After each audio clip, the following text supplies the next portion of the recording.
Amén. Bueno, libro de Tito, capítulo 1. Y para dar un poquito de trasfondo, para recordarnos de qué se trata este libro de Tito. El libro de Tito es una carta que el apóstol Pablo escribió a un misionero, un sembrador de iglesias que se llamaba Tito. Así que, ¿quién es Pablo? Han de saber quién es el apóstol Pablo. Ustedes recuerden que él era un perseguidor de la iglesia, odiaba a los cristianos, trataba de destruir a la iglesia, pero Dios lo salvó, Dios lo transformó y Dios lo llamó a ser un misionero, un sembrador de iglesias. Pablo fue una persona radical en el sentido de que él se fue arriesgando su vida, plantando iglesias, proclamando el evangelio, sufriendo por la causa de Cristo. Y en una ocasión Pablo fue a la isla de Creta, que es una isla muy grande al sur de Grecia. Y en esa isla, Pablo junto con Tito y probablemente con otros hermanos sembraron varias iglesias en esa isla. Iglesias en todas las diferentes aldeas y pueblos y ciudades de la isla de Creta. Pablo deja a Tito encargado ahí en Creta, quizás con un equipo, probablemente con un equipo de otros ministros, de otros trabajadores en el evangelio. Pablo lo deja ahí y va a otro lado, y un tiempo después Pablo está escribiendo esta carta a Tito para recordarlo de su misión en esa isla, de qué es su tarea ahí. Y vimos que en el versículo 5 Pablo dice a Tito que te dejé en Creta para que pusieras en orden lo que quedaba por hacer, y en cada pueblo nombrarás ancianos de la iglesia, de acuerdo con las instrucciones que te di. Entonces la misión de Tito ahora era terminar esa obra de nombrar líderes en cada asamblea, en cada iglesia local en esa isla. Un gran trabajo que él tenía que hacer. Entonces hablábamos de este libro, que uno de los grandes temas de este libro es que el libro de Tito es un llamado, escuchen bien, este libro es un llamado a cada uno de nosotros a guiar y vivir el evangelio de la gracia. Todos somos llamados a guiar a otras personas a los pies de Jesús. Estamos llamados a guiar a otras personas en los pasos de Jesucristo, a discipular. Todo creyente está llamado a hacer discípulos, a ir y a ser discípulos de todas las naciones. Así que es un llamado para todos nosotros a guiar a otras personas en el camino del Señor Jesucristo y discipular a esas personas. Y también es un llamado a vivir el evangelio. Realmente demostrar la realidad del evangelio en nuestras vidas. Demostrar la realidad de quién es Jesús y lo que Jesús ha hecho. Que las personas puedan ver nuestras vidas, nuestras palabras, nuestras acciones y ver la realidad de la muerte y de la resurrección de Jesucristo en nosotros. ¿Qué es el evangelio? En términos más sencillos, el evangelio es la persona y la obra de Jesucristo. ¿Quién es Jesús y qué es lo que Jesús ha hecho? Su muerte y su resurrección en particular. Cuando Él murió en la cruz en nuestro lugar, tomando nuestro pecado, resucitó, conquistando a Satanás, venciendo la muerte, el pecado y el infierno. Ese es el evangelio. Entonces debemos vivir conformes a ese mensaje. Que ese mensaje no sea solamente, no esté solamente sobre nuestros labios, sino también demostrado en nuestras vidas. ¿Se me da a entender? Es un llamado a realmente realizar eso con nuestras vidas, vivir conformes a las buenas nuevas acerca de la persona y la obra de Jesucristo, nuestro gran Dios y Salvador. Entonces, en el pasaje que vimos el domingo pasado, de los versículos de 5 a 9, vimos instrucciones acerca de los ancianos en la iglesia, los obispos, los líderes. Todos estamos llamados a guiar, pero aún así hay un grupo de líderes que van a guiar a los demás y deben ser ejemplos para los demás. Vimos que realmente no es un grupo especial en el sentido de que ellos tienen que vivir de una forma tan diferente, sino que ellos deben vivir en piedad, en justicia, en amor, en compasión, como Jesús, para ser ejemplos a todos los demás. Así que estas instrucciones, cuando hablan de los líderes, no debes de pensar, eso no habla de mí, o sea, eso no tiene ninguna aplicación para mí. No debes de pensar eso, porque tiene mucha aplicación para ustedes. Nosotros como líderes, nuestro trabajo es sencillamente dar un ejemplo de cómo deben de vivir todos. Así que es una gran responsabilidad y necesitamos el poder del Espíritu Santo para llevarlo a cabo, para ser fieles a esa responsabilidad. Y no mencioné el domingo pasado, pero quizás para clarificación sería importante notar eso. Les mencioné el domingo pasado que un anciano, un pastor y un obispo es prácticamente el mismo oficio. El pastor, el anciano y el obispo, la Biblia usa los tres términos. Es un mismo oficio de liderazgo en la iglesia. No se refiere a diferentes aspectos de ese liderazgo. La palabra anciano quizás se refiere al hecho de que ese líder debe ser una persona madura, espiritualmente hablando. Entonces, usa a veces la palabra de Dios, usa la palabra anciano para describir a esa clase de líder, que es una persona madura en su fe. Habla de madurez espiritual. La palabra obispo, o podría ser traducido también como supervisor, es como más la idea de pastor, una persona que está cuidando a los demás. Entonces, es el mismo oficio, más dos diferentes nombres que se da a ese trabajo. Entonces, en la iglesia tenemos ancianos y tenemos diáconos, que son los siervos. Entonces, los diáconos no son menos importantes que los ancianos, pero son dos oficios diferentes. El anciano y pastor y obispo es lo mismo, y luego son los diáconos. Entonces, para que entendamos eso, a lo mejor algunos están pensando, pues, ¿qué tiene que ver todo eso conmigo? Es importante que sepan esas cosas, es importante que nosotros entendamos la importancia del liderazgo en la iglesia, de cómo debe funcionar, porque la iglesia, como mencioné el domingo pasado, la iglesia con el paso del tiempo va a ser lo que son sus líderes. Si sus líderes son malos, la iglesia con el tiempo va a seguir su mal ejemplo. Si los líderes son piadosos, la iglesia va a seguir generalmente el ejemplo de los líderes. Así que el liderazgo es algo tan importante. La Biblia pone mucha énfasis sobre eso. Todos somos iguales en Cristo, pero entre los iguales hay también aquellos a los cuales debemos someter. Y la Biblia también nos manda a someternos los unos a los otros. Y vamos a hablar más de eso. Pero es un poquito de trasfondo. Entonces, en esos versículos vimos los requisitos de un líder.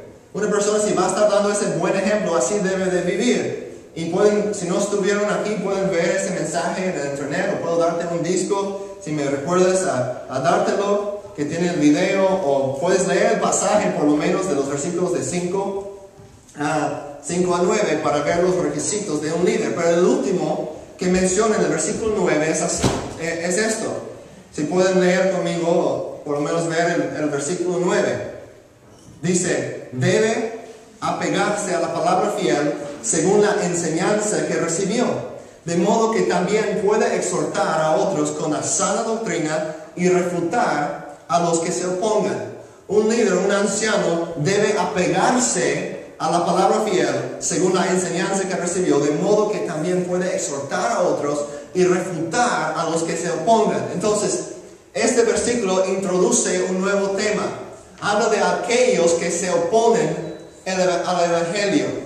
Entonces Pablo va a empezar a hablar de ese grupo de personas, de las personas que se oponen a la verdad, las personas que podemos llamar lobos o falsos maestros, personas que están enseñando,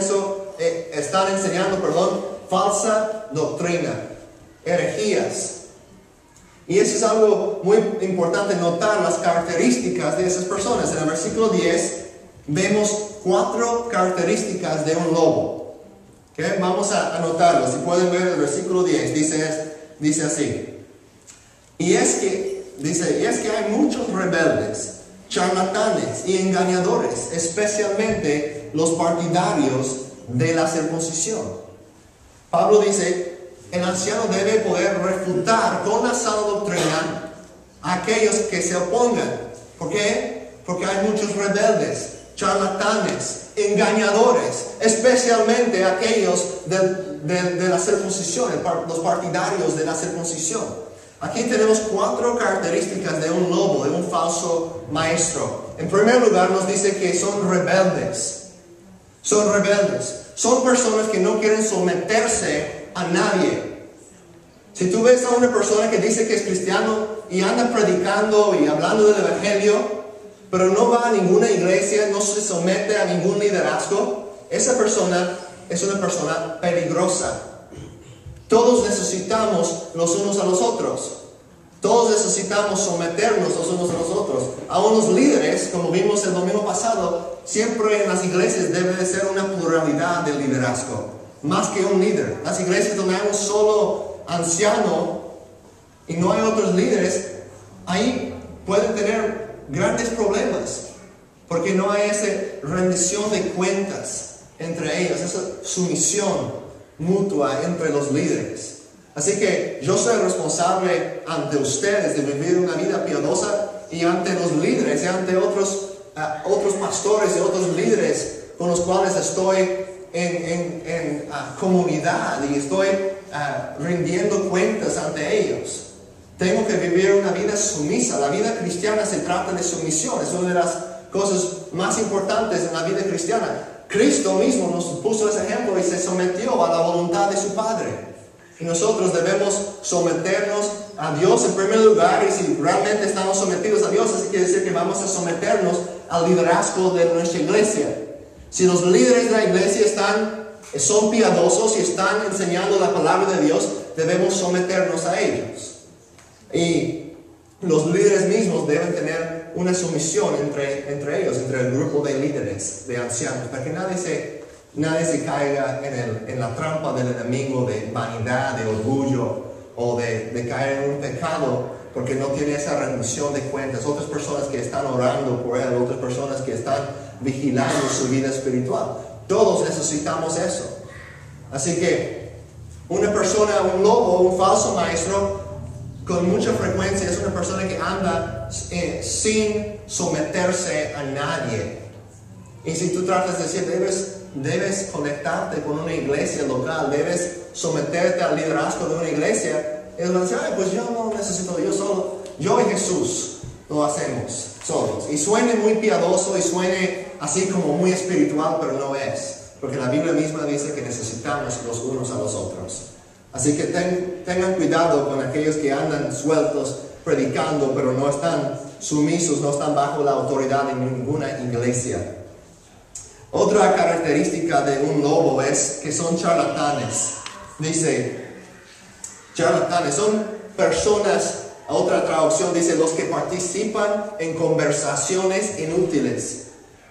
También dice habladores vanos, habladores de vanidades. Estamos hablando de personas que a veces hablan de una forma muy bonita, que dicen todas las cosas que las personas quieren oír.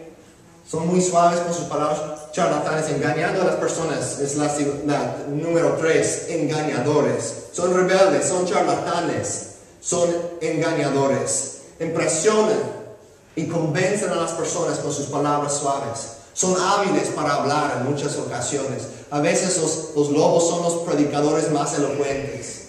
No quiere decir que si alguien es predicador elocuente que es un lobo, pero muchas veces ellos tienen esa facilidad de palabras. Son hábiles para hablar y para engañar a la gente.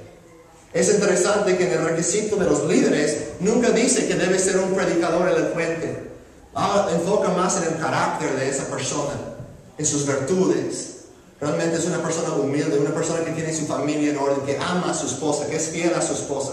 Una persona que se aferra a la enseñanza de la palabra de Dios. No dice nada de que un predicador o un pastor anciano tiene que ser un gran orador, un predicador tan elocuente. Ese no es uno de los requisitos. Pero muchas veces así son los lobos y así engañan a las personas. La cuarta característica que vemos aquí podemos ver en el final del versículo 10. Dice, especialmente los partidarios de la circuncisión. Ok, ¿qué es eso? ¿Quiénes son los partidarios de la circuncisión? No vamos a entrar en todos los detalles de lo que es la circuncisión. Hicimos eso hace unos meses y no creo que lo voy a hacer otra vez por mucho tiempo, pero los partidarios de la circuncisión eran aquellos judíos convertidos supuestamente que estaban enseñando a los cristianos que tenían que ser circuncidados para ser salvos, o por lo menos para ser espirituales.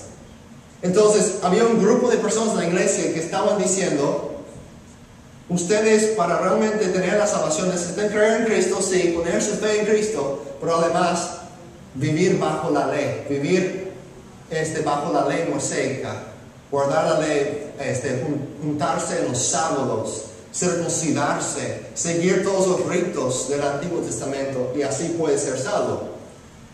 En nuestro día, aquí en esta comunidad, realmente no tenemos ese problema exacto, pero sí tenemos un problema semejante. Y es una característica de los lobos, que ellos siempre están agregando, con mucha frecuencia, están agregando algo más al Evangelio. Quizás no es eso de la circuncisión. No he visto a mucha gente andando por acá que dicen que tienes que estar circuncidado para ser salvo. Pero hay personas que están diciendo cosas semejantes. Dicen, tú tienes que ser bautizado para ser salvo. Tú tienes que tomar de la cena del Señor, de la comunión para ser salvo. Tú tienes que ser confirmado para ser salvo. Tú tienes que hacer este rito y aquello. Tienes que hablar en lenguas o no eres salvo. Esas personas son lobos. Están agregando al Evangelio. El Evangelio, como les mencioné, es Jesucristo. Es la persona y la obra de Cristo. Y a agregar algo más a eso, decir que tú tienes que hacer algo más para ser salvo, estás pervirtiendo el Evangelio, estás contaminando la sana doctrina. El Evangelio es que la salvación es por la gracia, por medio de la fe y solo en Cristo. No por obras, para que nadie se jacte. Las buenas obras son el fruto de la salvación. Una persona que de verdad cree en Cristo va a demostrar evidencia en su vida, va a haber cambios en su vida, pero no somos salvos por cambiarnos. Somos salvos por la gracia de Dios, por medio de la fe, solo en Cristo. No en Cristo más esto y aquello, no en Cristo más la circuncisión, no en Cristo más el bautismo, más los sacramentos, más los ritos, más asistir fielmente a la iglesia o ir a la iglesia en los sábados. No, es Cristo, solo en Cristo. Así que eso es importante entender. Y los lobos, con mucha frecuencia, los falsos maestros, quieren agregar algo más. ¿Sí me da a entender? ¿Se me explico? Eso es muy importante, porque estamos hablando de los destinos eternos de las personas. A lo mejor piensas, Natán, pues, ¿qué tiene que ver eso? Al menos que las personas quieren tratar de ser buena gente, están hablando de Jesús, ¿qué importa? Si están predicando un evangelio falso y están hablando de un Jesús que no es el Jesús de la Biblia, no hay salvación en ese Jesús falso. Así que es muy importante que nosotros entendamos qué es la sana doctrina. Él dice que con la sana doctrina los ancianos, los líderes y realmente todos nosotros podemos exhortar a las personas que se opongan con la sana doctrina, refutar a aquellas personas. Aunque el versículo 11, léelo conmigo. A esos hay que taparles la boca, ya que están arruinando familias enteras al enseñar lo que no se debe. Pablo no toma una actitud ligera hacia los falsos maestros. Dice, a esas personas hay que taparles la boca, porque están arruinando familias enteras. Yo he visto eso muchas veces en mi vida, creciendo como hijo de pastor en la iglesia casi toda mi vida pues. He visto a familias que han sido destruidas por falsos maestros, que han entrado y han robado a las ovejas y han destruido a sus familias y sus vidas. Es una realidad. Gracias a Dios hemos visto muy poco de eso aquí, pero tenemos que estar advertidos de aquellos que procuran hacer estas cosas. Dice, hay que taparles la boca porque están arruinando familias enteras al enseñar lo que no se debe. Y lo hacen para obtener ganancias mal habidas. Muchas veces los falsos maestros, si ves a muchas de las personas que están en la televisión supuestamente proclamando el evangelio, ahí están con sus reloj de Rolex y de todas sus joyas y sus trajes bien elegantes. No que sea malo comprar un reloj bonito, pero el punto es que muchas personas que están proclamando el evangelio supuestamente, es obvio si ves sus vidas y ves cómo viven, que su interés no son las almas de las personas, sino el dinero. ¿No es cierto? Y muchas personas dicen, yo no quiero ir a la iglesia porque son un grupo de ladrones, los pastores solamente quieren robar a la gente. Y tristemente hay muchos falsos maestros que están haciendo eso. Y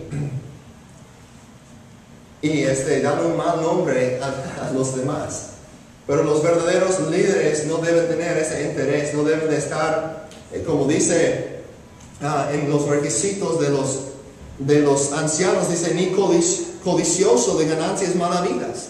Un anciano, un pastor, debe ser una persona que no es codiciosa de las ganancias malavidas. ¿Qué más dice?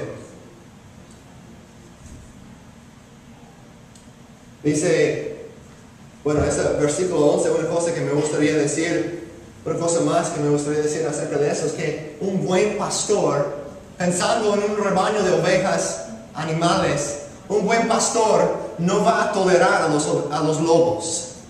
No va a tolerar a los lobos. Un buen pastor no puede permitir que un lobo entre ahí, entre el rebaño, porque los lobos quieren comer a las ovejas. Si un pastor realmente ama a sus ovejas, va a expulsar los lobos, va a refutar a los lobos, con la esperanza de que se arrepienten. Y si no se arrepienten, los tiene que expulsar de la iglesia. Imagínense si una persona entrara en este lugar con una pistola y cada domingo venía y disparara a algunas personas. Y estaban muriendo como 2 o 3 personas cada domingo, y algunos con grandes heridas. Qué ridículo sería si yo dijera, pues no quiero molestar a ese individuo, no quiero ofenderlo. Él tiene derecho de estar aquí como todos los demás, no voy a llamar a la policía. Así que ese sería ridículo, tonto, ¿verdad? Pero es mucho más peligroso permitir a un lobo en la iglesia, porque con un lobo estamos hablando del destino espiritual de las personas. Estamos hablando no solamente del físico, sino de lo eterno, de lo espiritual. Si la verdad es la cosa más importante en el mundo, los errores acerca de la verdad es una de las cosas más peligrosas que hay en el mundo.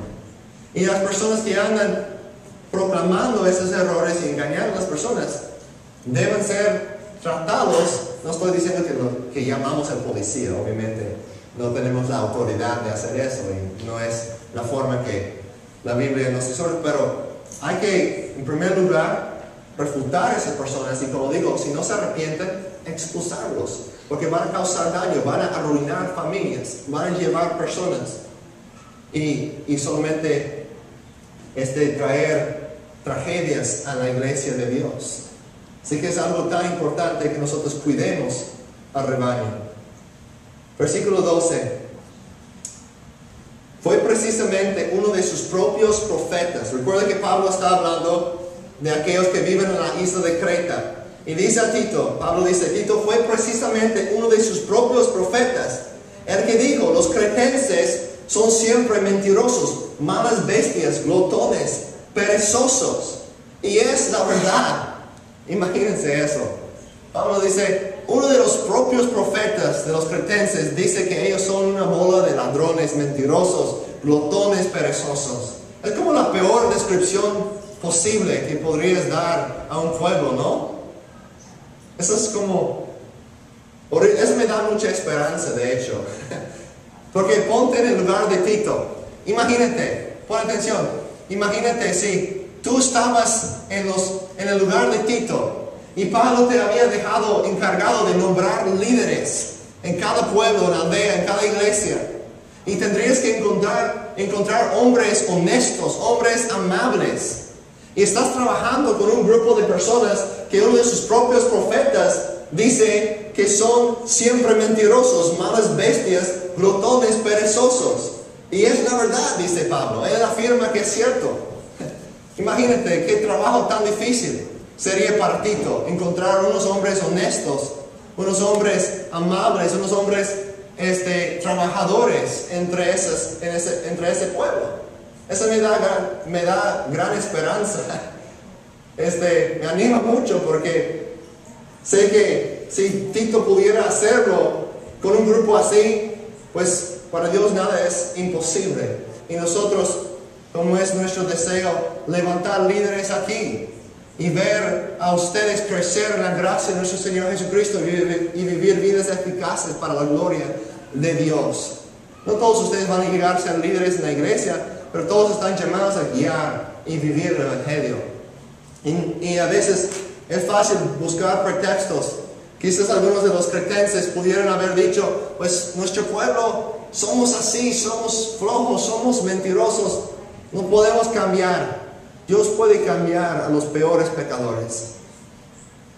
Estuve leyendo una historia ayer creo, de unos plantadores de iglesias en India, en la India, y contaba el testimonio de un hermano ahí en la India que hace tiempo era conocido en su aldea como loco, así le llamaban. Él es el loco. Y ese hombre no podía leer, no podía escribir. Y al convertirse a Cristo, Dios lo llamó a sembrar iglesias, a comenzar iglesias. Y milagrosamente él aprendió a leer y a escribir. Y en los últimos, últimos 10 o 12 años, si recuerdo bien, este hombre ha plantado como alrededor de 25 iglesias. Un hombre, humanamente hablando, las personas hubieran dicho, él nunca va a hacer nada con su vida. Ese hombre es loco, ni sabe cómo leer, ni sabe cómo escribir, pero Dios lo transformó. Lo importante es esto, hermanos. Es fácil poner pretextos y decir, pues hay que el trabajo, hay que la familia, hay que esto y aquello, esas dificultades, pero yo no sé cómo hablar bien en frente de las personas, o me da miedo hacer esto y aquello, no sé, yo no puedo servir a Cristo, no sirvo. Deja de poner tus ojos en ti y pon tus ojos en el Dios poderoso del universo, el Dios que te dio la vida, el Dios que te dio todo lo que tienes, el Dios que creó el mundo puede tomar tu vida y hacer lo que Él quiere. Lo que nos toca a nosotros es responder en fe y entregarnos a Dios. El problema con muchos de nosotros no es que Dios no nos puede dar el poder para vivir conforme al Evangelio y guiar a otras personas y discipular a otras personas. El problema no está con Dios, el problema es que nosotros muchas veces no estamos dispuestos a entregarnos a Él. No estamos dispuestos a decir, Señor, aquí estoy, úsame como tú quieras. Aquí están mis manos, mis pies, mi mente, mi corazón, mis recursos, mi tiempo. Úsame como tú quieras, Señor. Como dijo un predicador famoso del pasado, el mundo todavía no ha visto lo que Dios puede hacer con un hombre completamente consagrado y rendido y entregado al Señor. Quizás en toda la historia una persona que podemos ver que hizo eso mejor que cualquier otro fue el apóstol Pablo, y vemos el impacto que él tuvo. Dios nos va a usar, hermanos, si estamos dispuestos a entregarnos a Él. No estoy diciendo que Dios va a llamar a cada uno de ustedes a ser un pastor, a ser un líder, a ser un misionero ahí en otros lugares para proclamar el Evangelio. Algunos de ustedes sí. Algunos de ustedes sí, cuando se entregan a Dios, Dios los va a llamar a otros lados. Pero para la mayoría de nosotros, Dios nos llama a seguir nuestro trabajo, a seguir sirviendo donde estamos, pero siendo luz, viviendo, reflejando el Evangelio a las personas, siendo las manos y los pies de Jesucristo en el lugar donde nos encontramos, en nuestro trabajo, en nuestra familia. Dios nos puede usar si estamos dispuestos a entregarnos completamente a Él. Entonces, esta descomposición espiritual, esa enfermedad espiritual que puede entrar en la iglesia muchas veces debido a los falsos maestros, ¿qué es la solución a ese problema? ¿Cómo debemos lidiar con aquellos lobos? Bueno, en primer lugar necesitamos el poder del Espíritu Santo y la palabra de Dios. Noten como dice en el versículo 9, por eso repréndelos con severidad. El versículo 13. Y es la verdad. Por eso, repréndelos con severidad a fin de que sean sanos en la fe. ¿Cómo los reprendemos? ¿Con qué? Segundo de Timoteo, capítulo 3, 16, nos dice con qué arma usamos para reprender a las personas que están creyendo falsas doctrinas o que están promulgando falsas doctrinas. Nos dice aquí en segundo de Timoteo, capítulo 3. Toda la escritura es inspirada por Dios y es útil para enseñar. ¿Y qué más? Enseñar y para reprender, para corregir y para instruir en la justicia, a fin de que el siervo de Dios esté enteramente capacitado para toda buena obra. Entonces, los reprendemos con la palabra de Dios. Y también es lo que nos dice el versículo 9 de nuestro pasaje, que debe apegarse a la palabra fiel para que con la sana doctrina pueda exhortar y refutar a los que se opongan. Entonces, con la palabra de Dios es nuestra arma, la palabra de Dios y el Espíritu de Dios, para realmente proteger a nuestra iglesia contra los ataques del enemigo. Cuando reprendemos a las personas, siempre el deseo es la restauración de esas personas. ¿Se me explico? ¿Me están escuchando? El propósito, el deseo, no es que esas personas se vayan y nunca regresen. El deseo es que esas personas se arrepientan y sean restaurados. Eso es muy importante y vemos esta verdad en el libro de Gálatas, capítulo 6, versículo 1. Hermanos, si alguien es sorprendido en pecado, ustedes que son espirituales deben restaurarlo con una actitud humilde. Pero cuídense cada uno porque también puede ser tentado. Y en segundo de Tesalonicenses, también, capítulo 3, dice, si alguno no obedece las instrucciones que les damos en esta carta, denúncienlo públicamente y no se relacionen con él, para que se avergüence. Sin embargo, no lo tengan por enemigo, sino amonéstenlo como a hermano. Entonces, si una persona se arrepiente, nuestro trabajo es restaurar a esa persona. Si siguen enseñando esas cosas, no se arrepienten, tienen que ser expulsados para la salud espiritual del rebaño. Y lo hacemos en amor por las ovejas, porque los lobos aman a las ovejas también, pero por otras razones. Ok. El versículo 14. Y no hagan caso de leyendas judías, ni de los que exijan esos que rechazan la verdad. No hagan caso de leyendas judías, ni de los que exijan esos que rechazan la verdad. Entonces, obviamente no tenemos tanto ese problema de leyendas judías en nuestra comunidad que debemos de evitar.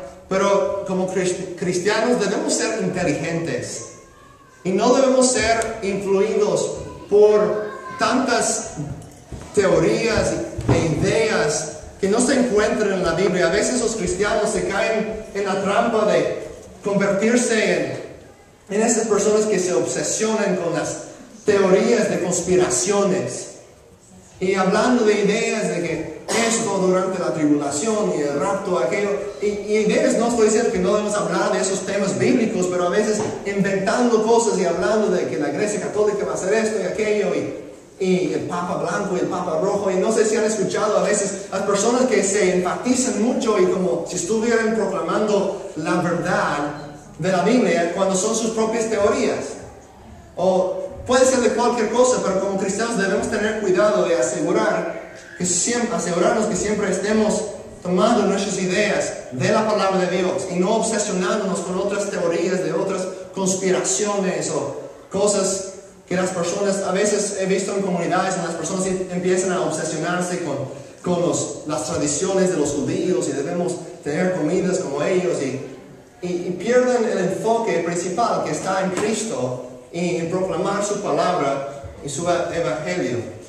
Así que es una advertencia de evitar esas especulaciones y cosas que no se enseñan claramente en la palabra de Dios. Entonces, ¿cómo podemos prevenir la descomposición espiritual, la enfermedad espiritual? Con la Biblia. Ese es el punto principal esta noche. Voy a terminar con estos últimos versículos de 15 a 16. Para los puros todo es puro, pero para los corruptos e incrédulos no hay nada puro. Al contrario, tienen corrompidas la mente y la conciencia. Profesan conocer a Dios, pero con sus acciones lo niegan. Son abominables, desobedientes e incapaces de hacer nada bueno. Wow. Hay muchas personas en este mundo que profesan conocer a Dios, pero con sus acciones lo niegan. Hipócritas. Personas que dicen una cosa y viven de otra manera. Debemos cuidarnos contra eso. Asegurar que nuestro hablar y nuestro andar sean lo mismo. No todas esas personas que dicen que son cristianas son cristianas. No todas esas personas que andan predicando realmente son de Jesús. No todos los que hablan de Jesús son de Jesús. Somos salvos por la fe, pero la fe verdadera produce obras. Somos salvos por la fe sola, pero la fe que salva no está sola.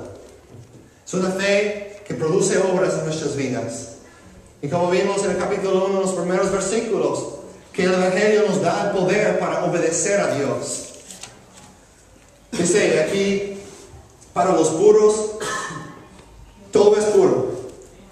El que de verdad cree en Dios, el que de verdad pertenece a Dios, va a crecer en la gracia de Jesucristo. Y cada vez más va a amar más lo que Dios ama y odiar más lo que Dios odia.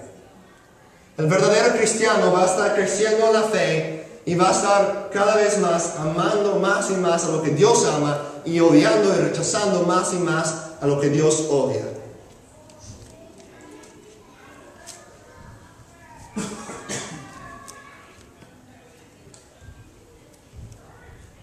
Así que si somos seguidores de Cristo, debemos amar lo bueno y odiar lo malo. ¿Cuánto odia Dios el pecado? ¿Cuán grande es el odio que Dios tiene para el pecado?